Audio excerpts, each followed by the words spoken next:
Hello, it's Ms. Zix back with Chapter 21 of Crash. In Chapter 20, we got to see Crash and Abby bond with Scooter, so let's see what's happening in this chapter. Chapter 21. Scooter. She repeated his name a third time. Don't you think our grass is too short? Scooter just stared at her. What kind of dumb question is that, I said. Scooter, she whined, isn't it? If you say it's too short, he said, it's too short. And how would you like to look out the back window and see a rabbit? Or maybe even a raccoon? Scooter nodded. That would be nice. She crouched on her knees, leaned into him, and out it came. Well, here's what I did. See, I found out at school that there's things called wildlife habitats. You can have one in your own backyard as long as it's big enough. She bounced on her knees. Bed springs creaked, and ours is. I wrote away to Washington, D.C., and I found out all you have to do. Like, you have to have water and food and cover. That means tall grass and weeds and wood piles and stuff and nesting places. And then when you do all that, you draw it all up in a plan and send it in. And if it's good enough, they send you a certificate, and you have an official backyard wildlife habitat. She stopped to take a breath. And then, said Scooter, the animals move in? Abby yipped. Right!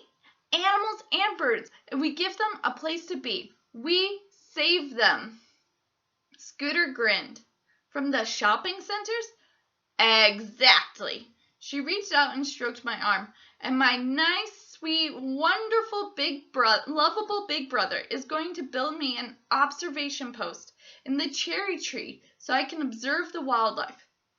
I pulled my arm away. I laughed. Dream on. Scooter thought for a while and then nodded. I like it, but it's not my backyard. Meaning, of course, it's my parents'.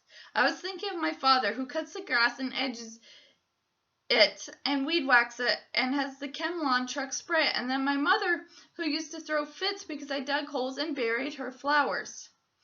And that's not counting my own opinion. I think it sucks, I said. I'll take a mole over a stupid raccoon any day. Abby pressed her palms together like a prayer. Scooter, pop, pop, you say something to them. Tell them what a great idea it is, okay? She lifted her praying hands close to his nose. Please. You keep planning it, he said. We'll see. She squealed and hugged him. He glanced over her shoulder at the clock, and I knew he was ready to kick us out. I didn't want to leave yet. I had to come up with something fast, a question, and there it was, right in front of me, where it must have been all my life.